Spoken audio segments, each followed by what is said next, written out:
Greetings, children, and welcome to my chamber.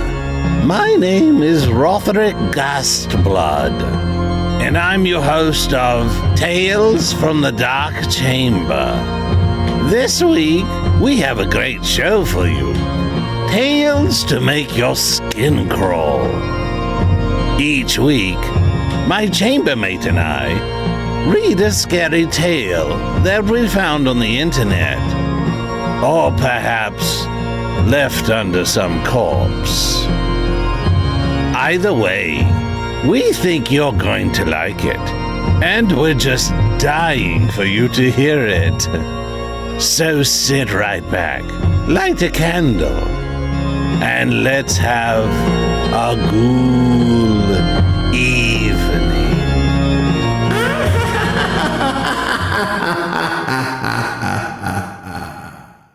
Hey, Rotherick. Yes? Have you ever thought to yourself that if you could ever go back and right a wrong, would you do it? Why would he?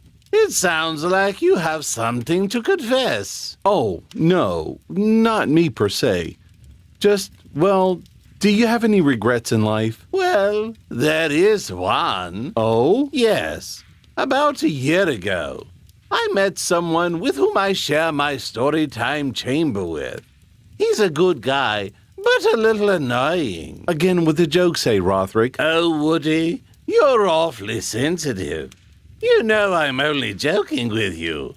I rather like your oddball stories and your low-level sense of humor.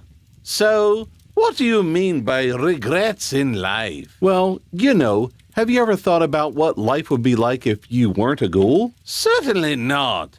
I'm proud to be a ghoul. Suits my personality. Do you regret being an obtuse lout? Oh, no, not me. I like the way... Wait a minute. What do you mean by obtuse? Oh, sorry. I suppose the correct term would be cretinous. Okay, that's better, I suppose. Well, the reason why I ask is, as our story continues tonight, Stan is laid up in the hospital and is facing some demons of his own in About Daniel, Part 3. Enjoy. About Daniel, Part 3, by Sunfred. Light. For days or weeks or months or possibly years of darkness, I finally saw the light. I repeatedly blinked my eyes, and through the blurriness I saw the bright white fluorescent light hanging above me.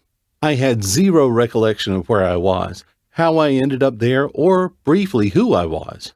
My mind was jumbled as I tried to get my bearings, but I could barely stay awake because moments after noticing the light, I had felt myself slip away into unconsciousness again. When I woke up the second time, the blurriness had faded. The fluorescent light above me was clearer. I could hear a beeping sound next to me. Muttered voices and distant footsteps were other distinct noises I could pick up. I could smell a familiar scent. That smell of pills or medicine, which most hospitals have, became more pronounced for my nose. Memories began flooding back to my consciousness.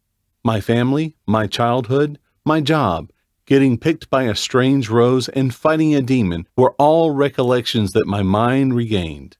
I felt a shiver in my bones as I recalled Bathym and how I had agreed for him to possess my body. I wondered if the demon was able to bring back my brother, or he endeavored in his own malevolent, selfish task.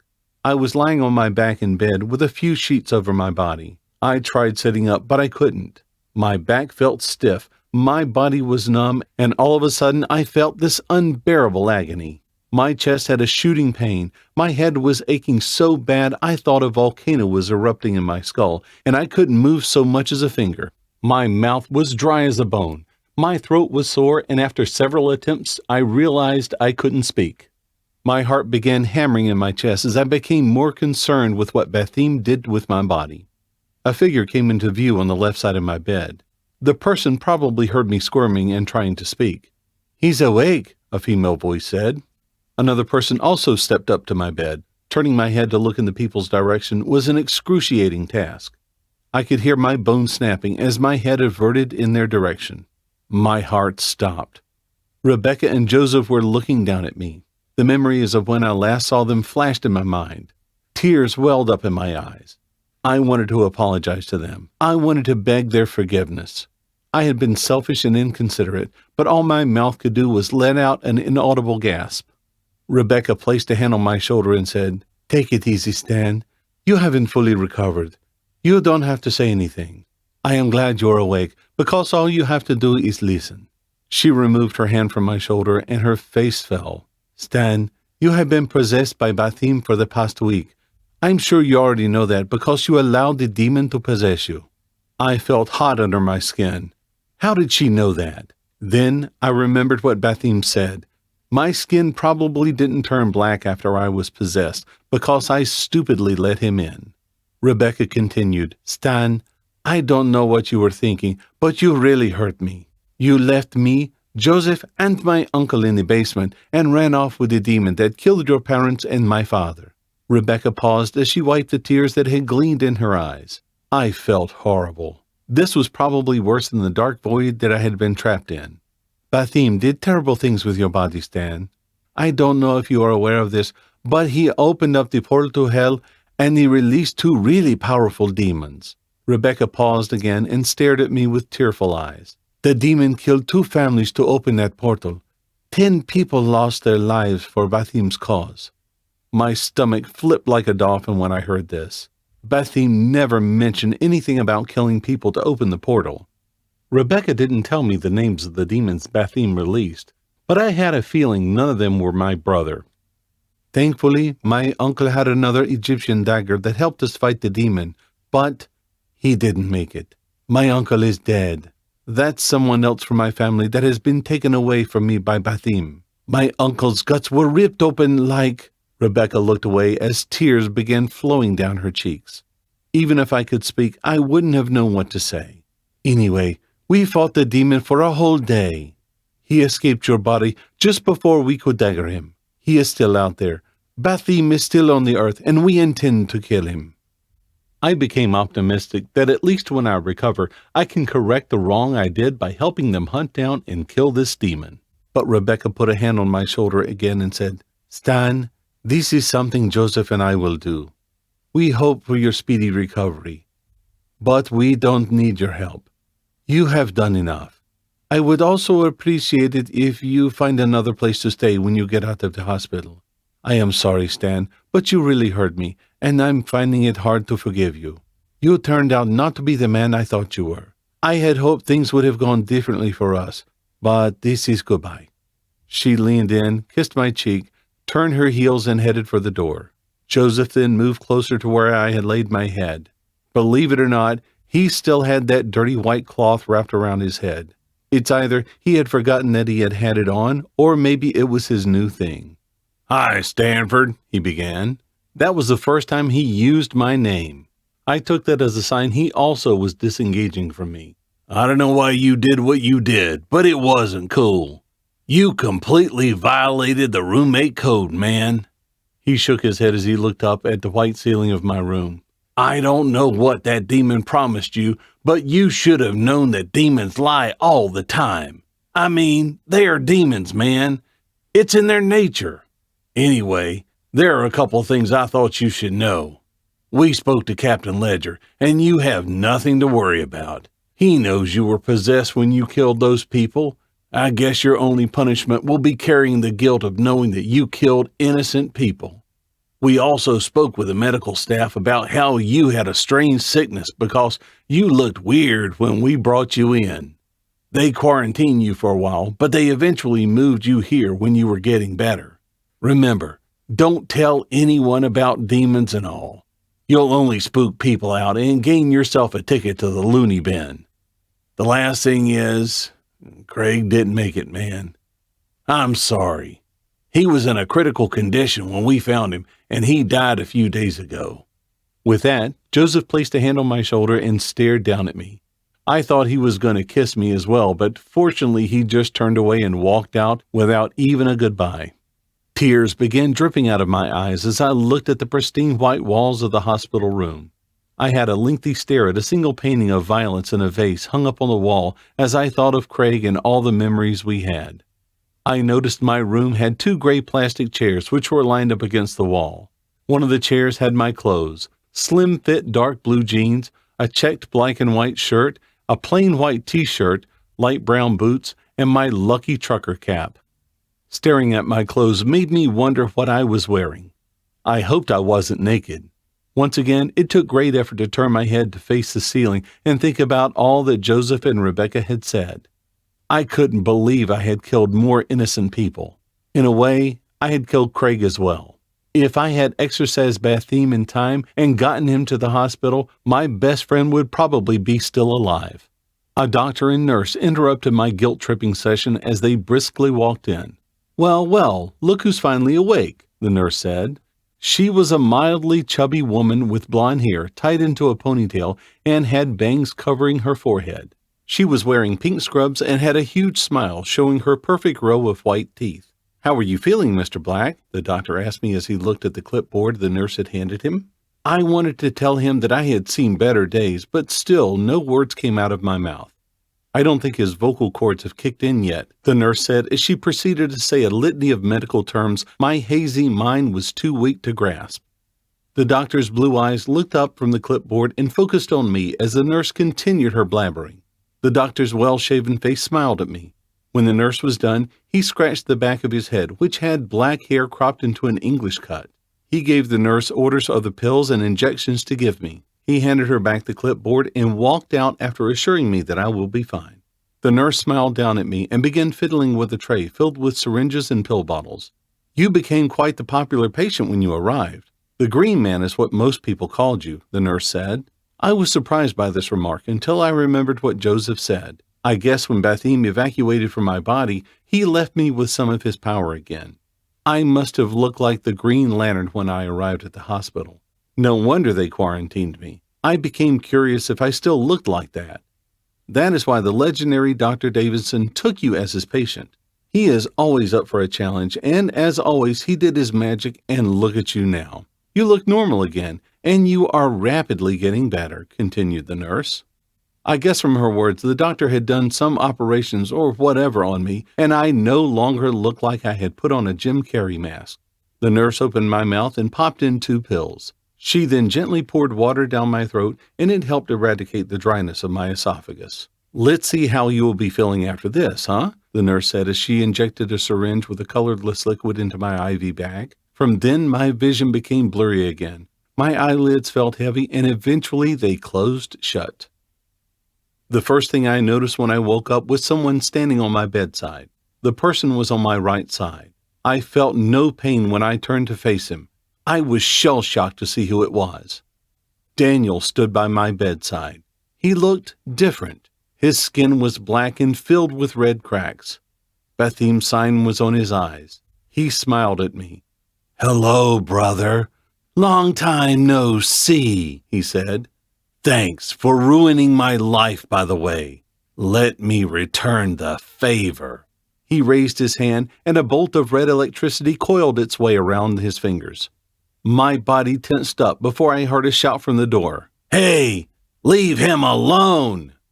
Surprisingly, I was able to sit up from my bed with no struggle. Standing by my room door were the 5 clowns from before.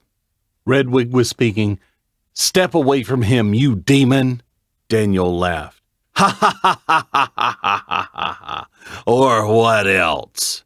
The clowns walked into the room and crossed their arms over their chests as if they were imitating a Wakanda greeting. They all shouted, "Ninja mode, activate!" Bright rainbow colors glowed from behind them, and in an instant they had changed everything about themselves from their bodies to their clothes. They became thinner, fitter, and well-built individuals. Their clothes were now tight, shiny, silky costumes, which sort of made them look like the Power Rangers. And just like the Power Rangers, each of their costumes were different colors: red, green, blue, yellow, and black. Motorcycle-like helmets covered their heads. Elbow-length white gloves were on their hands, and they also wore knee-high white boots. They sprinted towards Daniel and took turns round-kicking the demon. When he had fallen to the floor, the transformed clowns took out balloon guns and sprayed the demon with holy water. Daniel screamed until he was consumed by a red flame. I was about to celebrate when one of the walls in my room was knocked down and a huge yellow school bus rolled into my room. When the school bus crashed into my room, it ran over and killed 2 of the Power Rangers, black and blue. I could hear the whistling and laughing of the possessed nuns resounding from inside the bus. The doors of the bus swung open, and the multi-headed bear demon from the well climbed out. The remaining Power Rangers ran towards the beast, but were torn to shreds by the creature. In an instant, my whole room had turned red with the blood of clowns. The beast's several heads looked at me, and then they screamed, "Round 2! As the creature sped towards me, I woke up screaming and soaked with sweat all over my body. I had somehow managed to sit up in my bed. I should have known it was all a dream when the clowns turned into Power Rangers. The fluorescent light above me began flickering, and I noticed 2 people standing by the door. "I said no more human casualties, Stanford," said the unmistakable voice of Captain Ledger. Once again, I longed to speak, but no words came out from my mouth. "It's okay. You just can't help yourself, can you? I will help you." He turned to the person next to him and said, "Kill him." Officer Richards stepped closer to my bed. In the inconsistent glow of the flickering light, I saw him pull out his pistol, aim it at me, and pull the trigger. Once again, I woke up screaming, but this time I couldn't sit up. 2 people instantly ran up to my bedside. "Stanford, are you okay?" Captain Ledger asked me. "Please don't shoot me," I begged him. "Relax, son. We aren't going to shoot you." "He's in shock. Get him some water or something," the captain ordered Richards. The uniformed officer dashed out of the room. "It's okay, son. It's okay. You are safe. You're in the hospital," the captain assured me in a soft, soothing voice. I felt calmer and was convinced that my strange dreams were over. "You have been through quite a lot, huh?" the police captain asked. "Yeah," I replied. "Wait, I can now talk," I thought to myself in relief. I also realized my body felt less rigid. "Your friends explained to me everything that happened to you. Once again, I'm sorry about your parents and your friend. Craig, is it? You have my most sincere condolences. I have brought you something." Captain Ledger reached down and showed me a fruit basket with a pink and white card embossed, "Happy birthday to my little girl." "Sorry about the card. It was the only card left in that damn supermarket. I bought it." "It's okay. It's a thought that counts, I guess," I meekly replied. He placed the basket on a small table to my right, and Officer Richards walked in with a glass of water. I chugged the water as Captain Ledger spoke. "You know, this demon is causing a lot of chaos that is putting me on the spot." "Don't worry. Rebecca and Joseph are taking care of it," I said. "Yes, I know. I realized I have been playing this all wrong. I should have helped you when you asked me for assistance. I don't know what I was thinking. I guess I didn't want my hands dirty or something. But now I'm committed to properly helping you guys, which is why Officer Richards will be with you during your stay in the hospital, just to make sure the demon doesn't get to you again. I also provided Rebecca and Joseph with a team of officers to help them find and kill this demon. Hopefully, they will be successful." "Thank you," I muttered out. "Thank me when the demon is killed. And don't worry about Richards. He has received the 101 from Joseph on killing demons. You're in good hands. Get well soon." With those words, the police captain left. "I hope you don't mind, but we'll be holding on to this until you're better," Officer Richards said as he waved my revolver diamond back. "Not at all. Do you happen to know where my crucifix is?" I asked him. He reached out of his back pocket and brought out the crucifix, which he placed on my chest. I reached for the cross and brought it closer to my face to examine it. I immediately thought of Rebecca. She had told me she had made it herself when she was a child. One of the wooden pieces was at least 25 centimeters long, and the crossing piece was about 10 centimeters. The well-carved body of Jesus Christ on the front was made of what appeared to be brass, and it gleamed under the fluorescent light. I thanked Officer Richards, and he asked if there's anything else I wanted because he was about to run out to get a cup of coffee. I told him I was fine, and he left. I was left alone in the room, and I thought of Rebecca and Joseph again. The shame I felt of knowing that I had caused so much pain filled my eyes with tears once more. I desperately wanted to turn back time. Then I heard footsteps walk up to my door, and I slightly lifted my head despite the pain. At first, I thought it was Officer Richards, but the man by the door looked nothing like the police officer. The light in the hallway was off for some reason, so I couldn't make out too much about the man. He wore a baggy gray jacket over a plain white t-shirt. He had equally baggy brown cargo pants.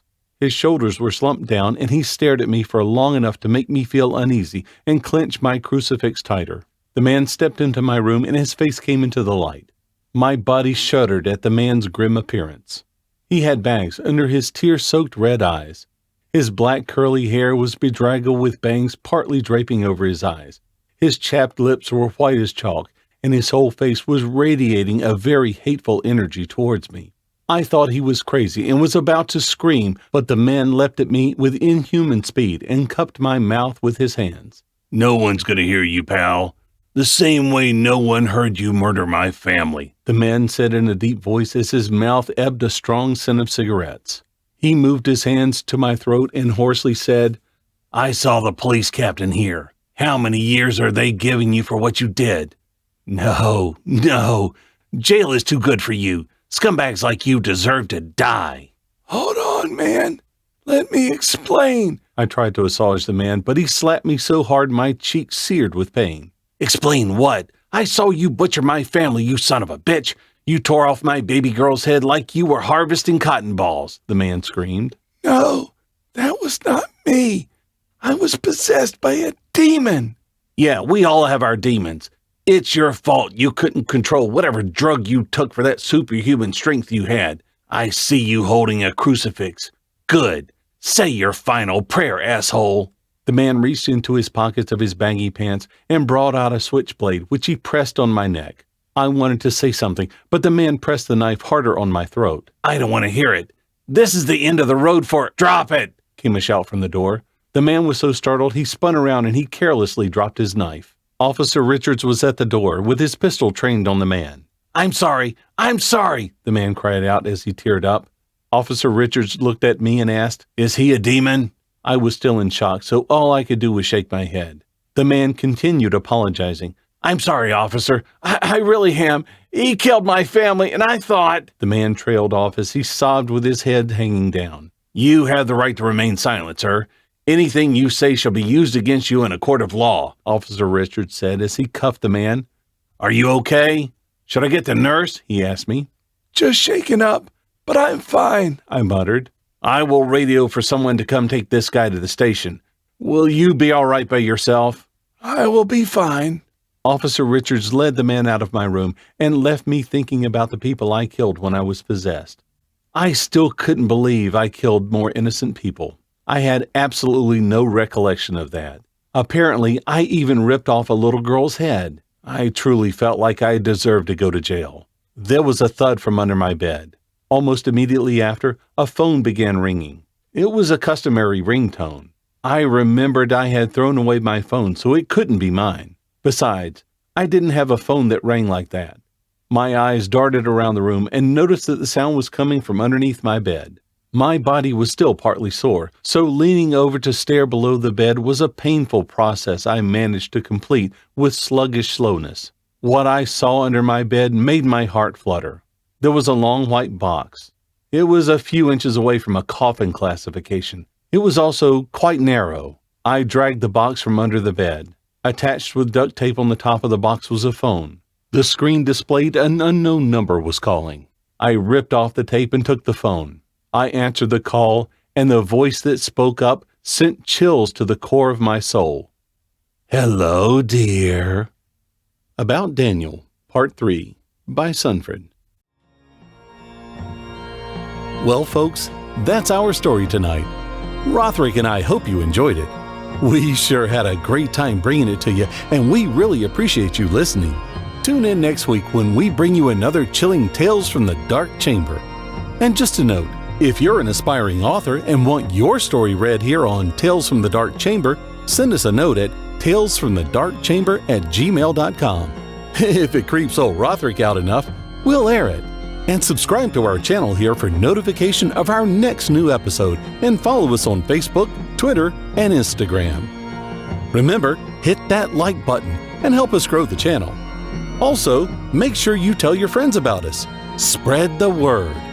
If you want your story recorded for your own use, or just want to have it, check out my website at woodygvoiceover.net. You can order there.